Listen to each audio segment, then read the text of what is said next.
Universities और colleges में जाता हूं, पर ऐसी एनर्जी मैंने अपनी जिंदगी में पहली बार देखी है। और मैं आपको एक बात और बता दूं कि यहां पीछे IIMC है, Indian institute of mass communication, में वहीं का पढ़ा हुआ हूं। जवाहरलाल नेहरू यूनिवर्सिटी में आज उस बात को कुछ एक दशक हो गए हैं, 20 एक साल। ये दीवारें, यहाँ के ये स्केचेस, ये माहौल, ये पेड़, कुछ नहीं बदला। सिर्फ एक चीज बदली है कि आज पहली बार मैं वंदे मातरम और भारत माता की जय के नारे यहां सुन। अगर वो क्रांति नहीं है तो क्रांति क्या होती है? अगर ये आजादी नहीं है तो आजादी क्या होती है? अब मैं आपको चंद मिनटों में सिर्फ ये बताऊंगा जो मेरा कर्तव्य भी है आपको बताना।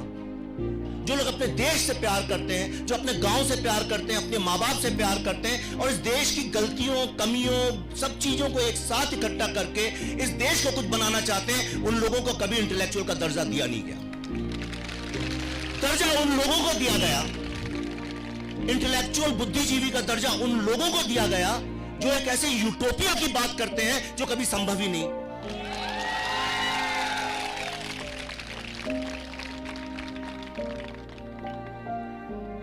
मैंने अपने प्रोफेसर से पूछा था, मुझे याद है यहीं पीछे ये इंस्टीट्यूट इसी कैंपस में है, आप सब जानते होंगे। मैंने अपने प्रोफेसर, वो कह रहे थे कि India needs freedom from lots of evils. Hindustan को आजादी चाहिए, बहुत सारी चीजों से चाहिए। तो मैंने उनसे कहा था बिल्कुल सही है, पर कैसे? और वो जवाब मैं पिछले 30 साल से ढूंढ रहा हूं, मुझे आज तक वो जवाब नहीं मिला कि जिस आजादी की हम बात करते हैं वो हमें कैसे मिलेगी। तो मैंने कहा क्या मेरा कर्तव्य क्या सिर्फ सवाल उठाना है?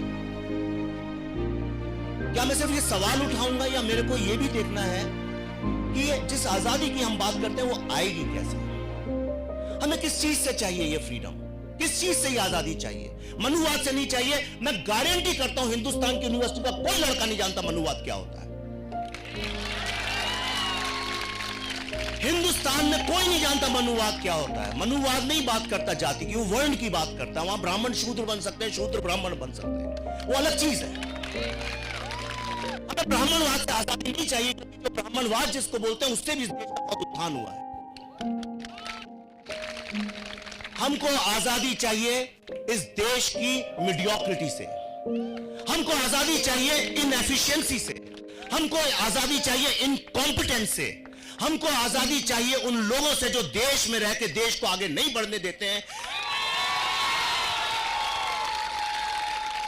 क्या कारण है 70 साल की आजादी के बाद, 70 साल की आजादी के बाद इस देश में एक सिंपल एजुकेशन हम नहीं दे पाए? हमें उन लोगों से आजादी चाहिए जिन लोगों ने हिंदुस्तान के मिडिल क्लास, जो असली हिंदुस्तान को रिप्रेजेंट करते हैं, उनकी आवाज को आगे नहीं बढ़ने दिया। सारे इंस्टीट्यूट्स में, सारी यूनिवर्सिटीज में, हर ऐसी जगह पे जहां पे एक विचारधारा पनप सकती है, वहां पे अपने लोगों को बैठाल के एक तरह की आइडियोलॉजी को ही सिर्फ ग्रो करने का मौका दिया। मैं उस नैरेटिव से आजादी हमें चाहिए।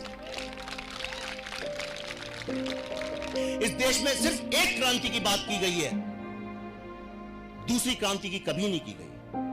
वो क्रांति आएगी सिर्फ हिंदुस्तानियत से, वो आएगी कैपिटल बनाने से, वो आएगी वेल्थ बनाने से, वो आएगी जब अपने घर में आप पैसे भेज सकेंगे। कौन भूखे पेट क्रांति कर सकता है? लेकिन कुछ लोग हैं जो चाहते हैं कि लोग भूखे पेट रहें, ताकि वो क्रांति कभी आएगी नहीं और उनकी दुकानें चलती रहें।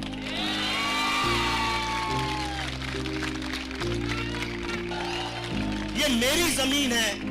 और जब मैंने बंबई में उस दिन भाषण सुने और सब सुना, मुझे ऐसा लगा जैसे कोई मुझे यहां से काट रहा है। और मैंने कहा किसी भी कीमत में मेरे देश से, मेरे इंस्टीट्यूट से कोई मुझे काट नहीं सकता।